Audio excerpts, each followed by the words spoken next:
Hey, good morning. Happy July 5th, the day after Independence Day. Happy, happy, happy. Okay. So, yesterday we started talking about this,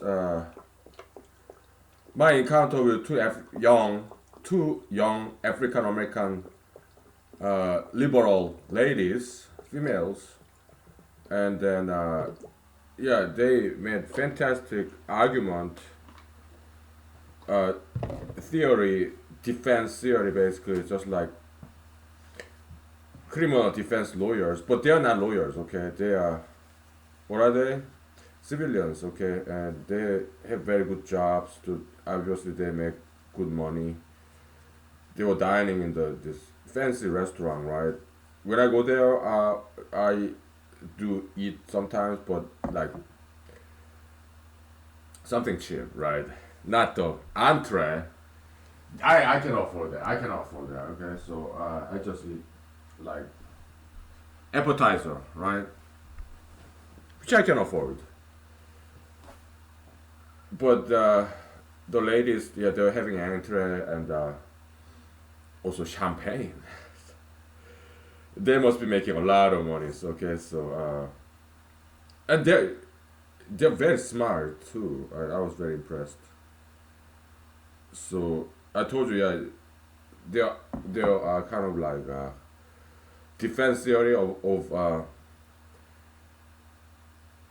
it's kind of like legal argument, but they are not lawyers. Okay, but yeah, the criminal defense, their legal theory, it blew my mind away. And I'm a lawyer, okay, but they're very smart, okay, so. And they are not the only one though.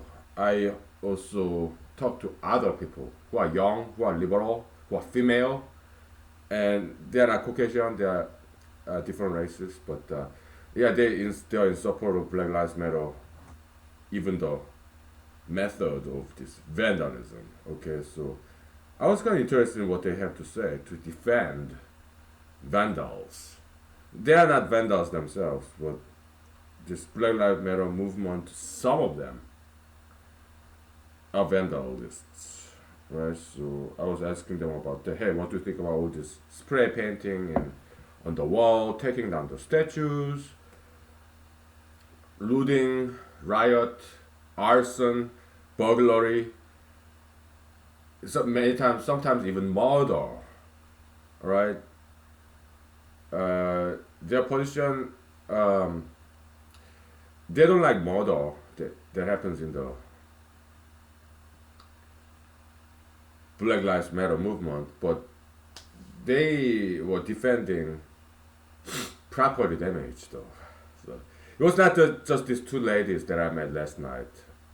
Yeah, I talked to some other liberals who are in defense of vandalism. Right? We humanologists, we are like judges and jurors. We are neutral observers. The only difference between us and the jurors, judges, is that we as humanologists, we don't judge people. That's not our job. We judge ideologies. Okay? We never judge people. We, we learn from Christianity, right? Yeah, you don't judge others, right? And also, that's what Jesus said. And what Solomon said was, yeah, God loves fair balance. Fair balance. Scale, fair scale. Yeah. So we want to see both sides of the story. So we listen, right? And patiently, with tolerance. Yeah. Even if we disagree, yeah, it doesn't matter. We just listen to them, see what they have to say. So I kept asking these questions, okay? So it was friendly though, but at the same time a little bit, you know, difficult, okay? Because probably they by then they knew I'm kind of conservative. They're kind of liberal. Okay, two ladies I met yesterday. Uh, So yeah, it's a bar slash restaurant slash live concert outdoors. Okay, so it was beautiful. I showed some pictures of the sky because it's as if sky was in fire with these clouds. Oh, it was beautiful. Okay, I show you some pictures. Uh, so did I say like background white people? No, I'm sorry. There goes my campaign because this neighborhood is Caucasian majority neighborhood. Okay, so there goes my election, right? But what I meant to say is the kind and generous audience. Okay, and I like the fact this neighborhood is Caucasian majority. Why? Oh, they are beautiful people, right? So some editorial cartoonists they say, "Oh, President Trump, keep America white." That's his slogan. And my response, what's wrong with that? I'd rather see America being Caucasian majority. Why? Again, it's seemingly indefensible position, right? It sounds like white supremacy, like racism, right? But it's not, and I'm a lawyer, so that's bread and butter. That's what we do for a living. We defend the most indefensible. Why? Because that's what distinguishes exceptional lawyers from mediocre average lawyers.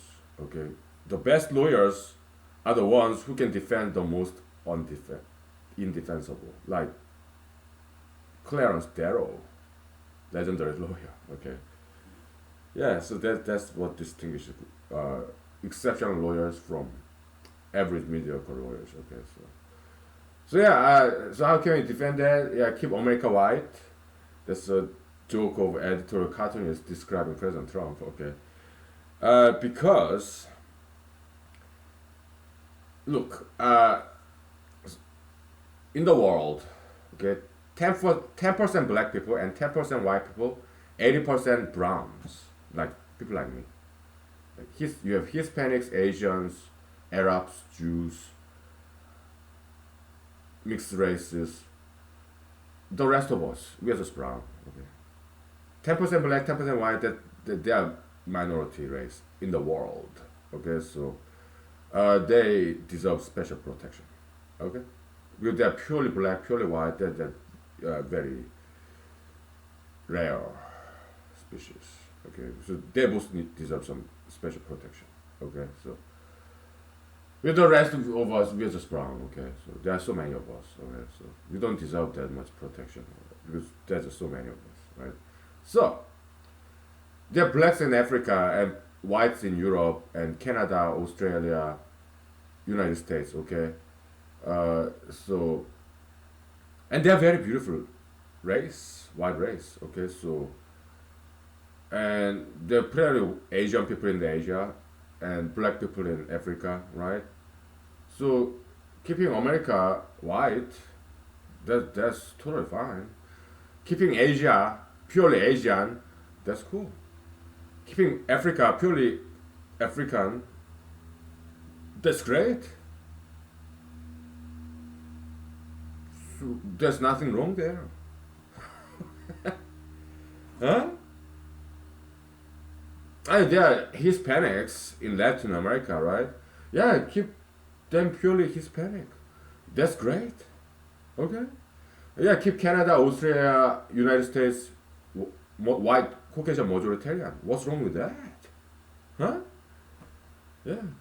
Yeah, just treat every race equally, right? Egalitarianism. Yeah, so let's not discriminate against white people. Alright? Keep everybody, treat everybody equally, right? Yeah, what's wrong with that? It's a good thing. Yeah. So I just regained my damaged reputation. Okay? I love white people, okay? So I love blacks, whites, okay? There's no racism. No. If you really think about it, there's no racism. So Black Lives Matter movement, it empowered African Americans too much, or European Africans. It empowered black people way too much. Okay, so when some ideology become very powerful, uh, I tend to disassociate with that big ideology. Why? Because I like being a minority. In that sense, I'm a true liberal. I side with the weakest, the smallest, the most unrepresented. Nowadays, that's white people. Okay, they are under attack. Uh, so yeah, I always side with the most unrepresented. Today, that's white people.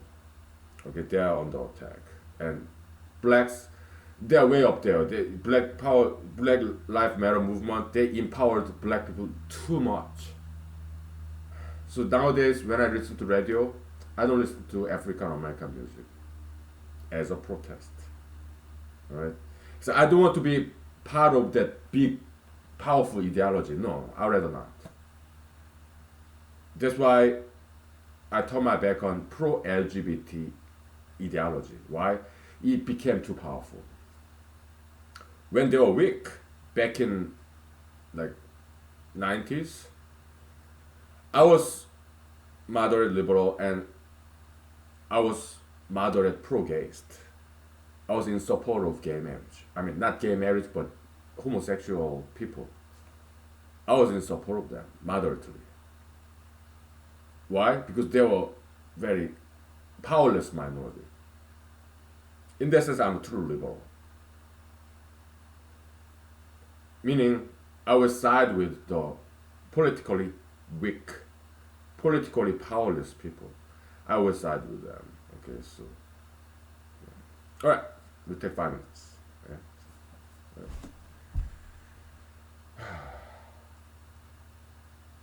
There's the liberal side of me. Did I just call myself I'm a true liberal? There goes my Alaska Republican primary, okay? There goes my election. Oh boy. What am I doing?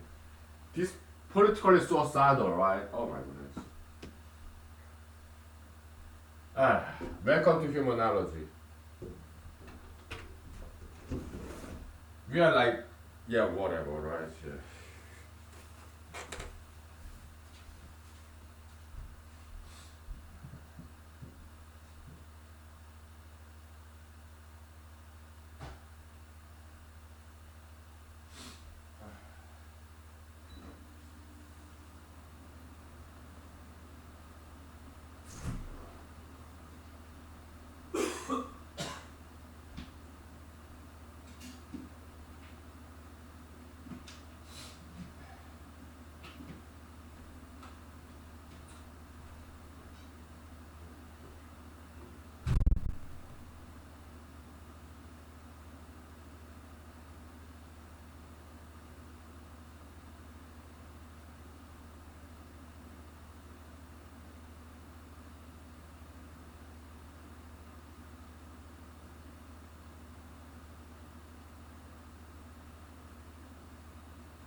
Yeah, I'm a troublemaker, right? Oh my goodness.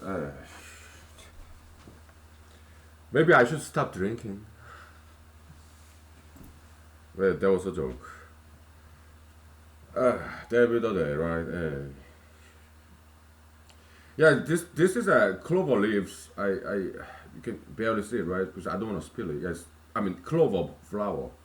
Tis the season. Crimson and clover.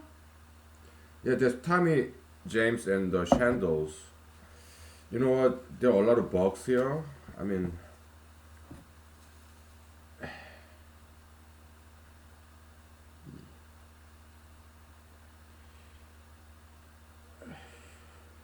so annoying.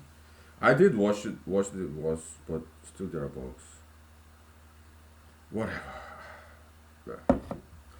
So, I'm not even drunk now. But yeah, we are humanologists. We are brave. Home of the brave, land of the free. That's America, right? Well, that's what America is supposed to be. Alaska is the last place where people are still like that. Well, Lower 48, people don't get me wrong, alright? You guys are cool, alright? I don't think America will be destroyed because in the days of Abraham and Lot, Sodom and Gomorrah, Abraham begged to God, if there are 100 good righteous people in this town, Sodom and Gomorrah, would you spare this town? And God said yes. And Abraham was negotiating with God. How about 50 people? Oh yeah, God said, oh yeah, I will not destroy Sodom and Gomorrah for this 50 people's sake, good righteous people. And Abraham said, hey God, how about 10 people, please? And God said, you stop that now, okay? I won't go below 10 people, okay? So, yeah, sure, but it's negotiation is over. You can find 10 people, good people, righteous people in Sodom and Gomorrah, I will spare it, okay? But no less than 10, okay? So, and in Law 48, there are more than 10 good people. So, America will be spared, okay? Yeah. Yeah, I said, yeah, I ran away from Law 48 because 2015, it's not legalization of gay marriage like people think, because Supreme Court, according to US Constitution, they don't have that kind of power, dictatorial power. Supreme Court opinion is not law of the land. According to the Constitution is the law of the land. And according to Constitution, US Supreme Court is it's not supposed to have judicial review doctrine kind of power because that's very dictatorial. That's too supreme. Alright, so that's unconstitutional concentration of power in judicial branch. That's unconstitutional. Okay, so judicial review doctrine is not constitutional. It came from Justice Marshall out of political reasons. Okay, so it's just turf war. Alright, turf war is power struggle is politics. Okay, judicial review doctrine. Justice Thomas and Justice Scalia were against judicial review doctrine. Okay. Why? They're conservatives. Okay, so. But Justice Gorsuch is not as good as Justice Scalia. Okay, so we conservatives we are disappointed at Justice Gorsuch. President Trump was so proud of that pick, right? He was wrong. Again. Yeah, I'm picking this dead box in this clover flower vodka. Let's get back to the main discussion, okay? So, what was the liberal ladies' legal theory? But they are not lawyers, but they made fantastic arguments about this vandalism. How did they justify this Black Lives Matters vandalism? But they are not vandals themselves. They are just like defense lawyer, or kind of criminal defense lawyer, because vandalism is a crime. So their theory, well, it's property, right? So property you can restore, But lives, lost human lives, all these African Americans who were killed by police officers, we cannot restore that. And some other people that I've talked to, liberals, they also said something similar. Like, yeah, I mean, yeah, even looting, arson, they're just big businesses. They have insurance, right? So they don't get hurt very much. It can be restored, but with this insurance. And so to them, this, and also, yeah, this arson, this taking down the statues and spray paint vandalism, graffiti, to them it's like it's something necessary to bring attention to people in power, to the general public. Yeah, I also read some articles about that in the news online. Yeah, well, NPR news interviews. Yeah, to get attention, it has to be shocking. And to them, it's like artistic expression or graffiti, like political statement. And also, there are some opportunists, the pure destructionists, who enjoy destroying things.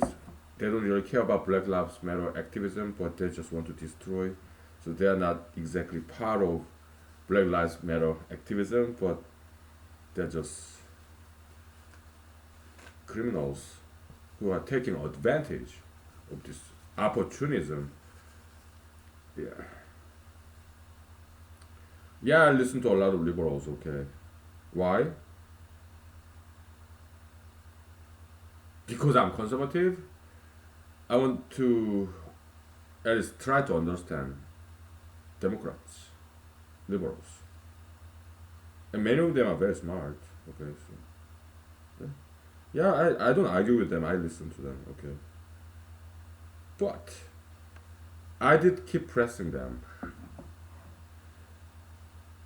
And they were like, oh, no more politics, please, no more politics.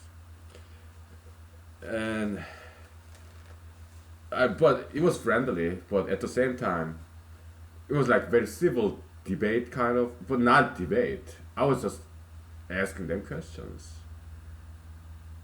And next question I asked, do you think if Malcolm X and Martin Luther King Jr. would see all this vandalism going on today, Black Lives Matter movement? Yeah, Malcolm X, Martin Luther King Jr., civil rights activists back in 1960s. And they were peaceful activism, right? I mean, of course, back in the days, there were riots too, right? But Martin Luther King Jr. and Malcolm X, they themselves, more brainy, scholastic, academic kind of, they themselves were peaceful protesters. They were not vandals, right? So, do you think Martin Luther King Jr. and Malcolm X would approve this Black Lives Matter movement, some of them using vandalism as a methodology? Do you think they would approve that? So that was my next question, and they did answer. Okay, so that was my last question to them, and they did answer. Okay, so I was asking them some tough questions. Okay, so and so it's not debate because I didn't express my opinion. I just asked them questions. Okay, and asking them those questions itself is actually a form of statement because they can sense that I find this small group of Black Lives Matters using vandalism as a method as their methodology. I find that questionable. That's why I ask them questions about it, so they can sense that I kind of object to that, right?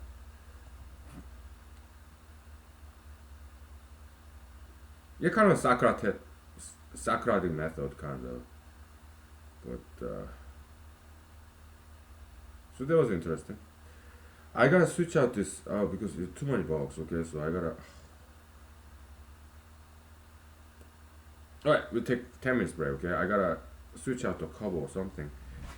Oh, too many bugs here.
Yeah, so I just rinsed like 100 different times in cold water, so many bugs.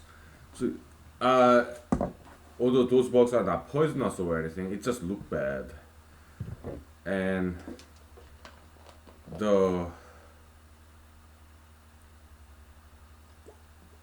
because this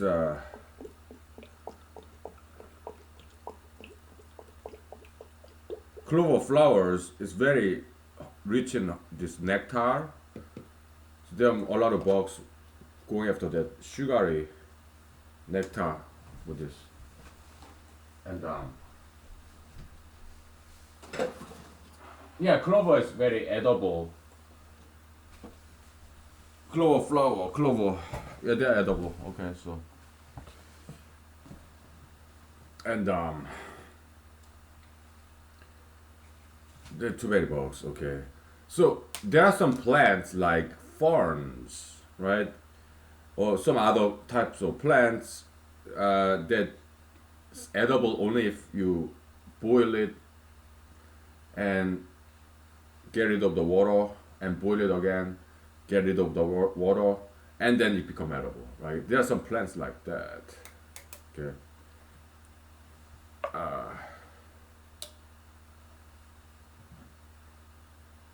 Yeah. My goodness. I may have to get rid of the whole thing and abandon this project, this clover vodka, because there's just too many bugs. Is it really worthwhile rinsing out like this? Yeah, well, let's see.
Okay, I think it's good now.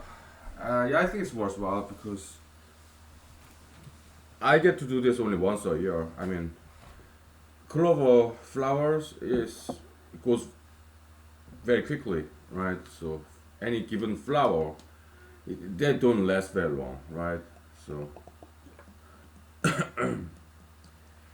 I get to do this clover flower vodka only get to make it only once a year, so kinda.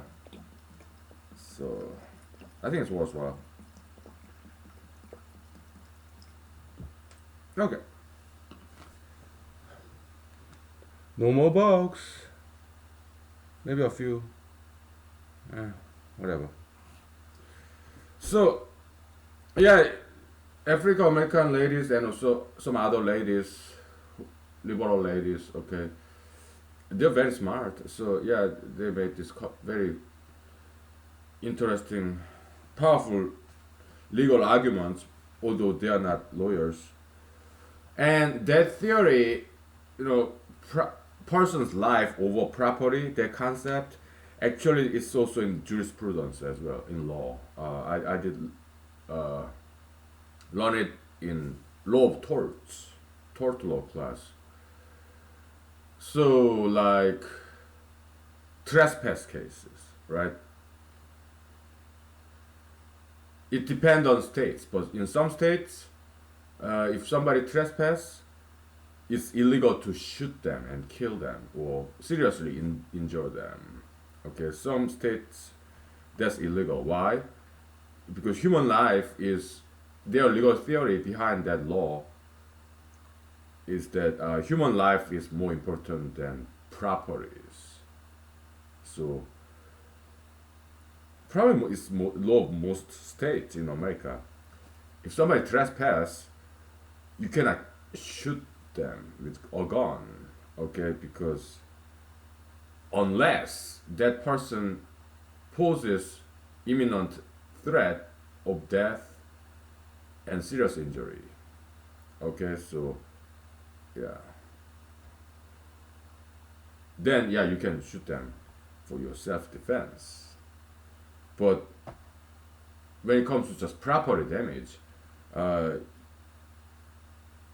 probably most states you cannot shoot to kill because the legal reasoning behind it is yeah, human life is more important than property. Okay, so well, that's not every state is like that. Some states like standing ground or something. There's still bugs here. Oh. They're annoying. Oh my goodness. You know, I may have to abandon this project because I don't want to spend too much time picking this box out of vodka, okay?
All right.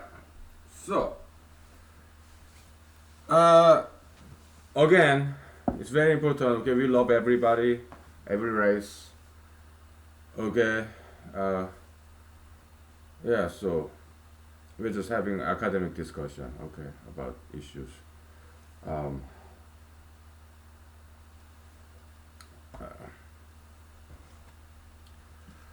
so you have to understand this. So we have African Americans. Okay, and Black Lives Matter activists.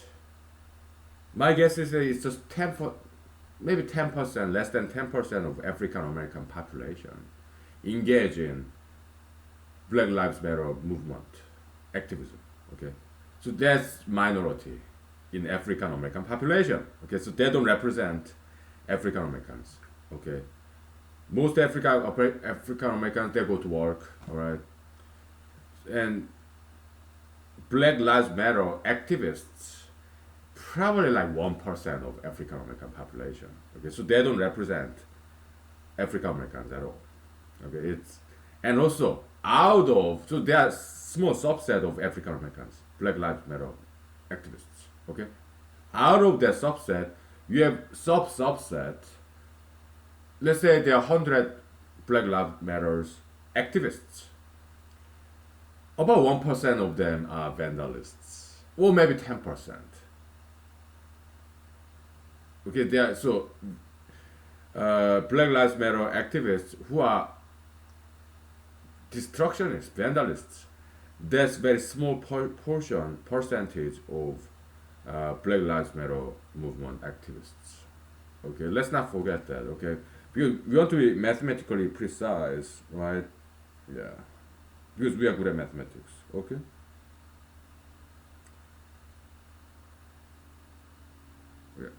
Yeah. Again, we are not siding with any left and right. No, we are just being impartial. Lady Justice. Okay? Well, we are blindfolding ourselves. Yeah, kinda. Why? Because we don't look at the race, right? We we're just doing the mathematics. We are conducting mathematical analysis to these ideologies because we are humanologists. That's what we do, right? One of many things that we do. Now that I got rid of all this box, so let me have first taste of this clover vodka.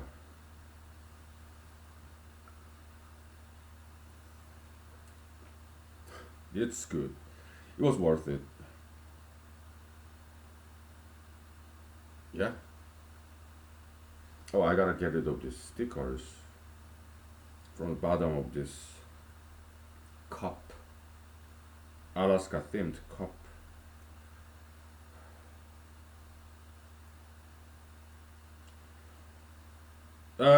So uh, in general, ethnics like me, we come to white countries, right? So the direction of immigration nowadays, not back in the days, but nowadays, yeah, ethnics like non-white people come to white countries. Why? Because white people are very beautiful people, right? And also, they're very smart and they got the money, jobs. So yeah. So ethnic people who migrate to white countries, like me, yeah, we came here because we love white people. They're very beautiful people. Okay, so and also they got money, they got jobs, so that's why ethnics, brown people like me, come to white countries like Canada, America, Australia, Europe, right? Because we love white people and white people got the money and jobs. Yeah. Nowadays, okay, so it was different back in the days. Back in the days, white people would go to other countries, ethnic countries. Why? To do the trading, sometimes yeah, slave trade, or sometimes just cotton trade or whatever trade, or sometimes to conquer. Yeah, so yeah, Canada, America, and South America. Well, South America, they're kind of mixed race, Hispanics, right, browns, right, but America, Canada, Australia, yeah, they came from Europe, right. So white people from Europe came to migrate to big continents where ethnics were the majority. Okay, so Canada, United States, Australia, uh, there used to be Asian majority.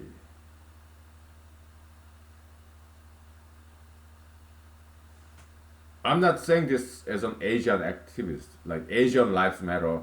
No, no, I'm not doing that. I'm just stating the historical facts. Okay? Canada, United States, Canada, America, and South America, and Australia. The first people who came there were Asians. So there was used to be Asian majority countries, right? I'm just stating the facts. Okay, I'm not doing any activism. Asian lives matter activism, no. Yellow lives matter activism, no. I'm not doing that. I'm just stating the historical facts. Okay. And the white people came, and then they became majority. Uh, they came from Europe, right? Uh, so they became majority in Canada, United States, and Australia. So do I feel bad about it? No, no. I'm glad white people are majority in this country. Why? Oh, they are very beautiful, right? You look at these beautiful white people, blonde hair, white skin, blue eyes, green eyes, red hair, pink skin, red skin. White people are very beautiful, and they are very colorful people. Okay, so that's great. That's that's great. So that's why I don't mess with young white girls. I mean, I socialize with them, but I don't sleep with them. Well, back in the days, I was young and dumb. Yeah, but it's good that only ended in short term. Yeah, I did date young white women when I was young and dumb because I didn't know any better. But it didn't last very long. Again, I'm glad it didn't because young white girls, beautiful young white girls. Okay, we recommend that. It's not a rule, the recommendation. We want them to get white men so that they have purely white babies. Okay, because they are very beautiful. All right, so that's like our recommendation. That's anti ultra interracialism.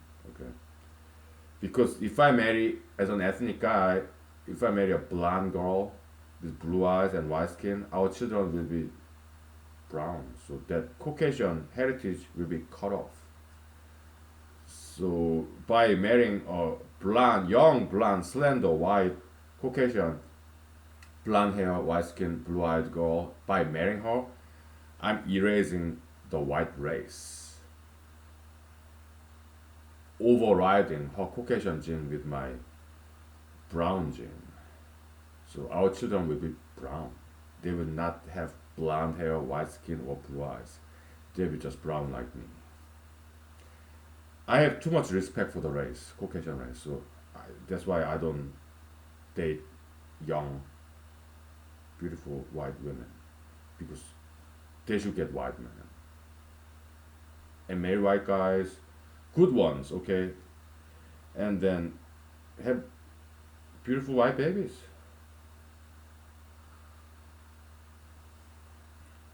So I don't know what it sounds like. White supremacy. So what? So what? We love all races, okay? We are not saying white race is superior. We are not saying that. We are saying they deserve some special protection because they're very vulnerable race. White color is the most vulnerable color there is because it's the only colorless color. We are talking science here, right?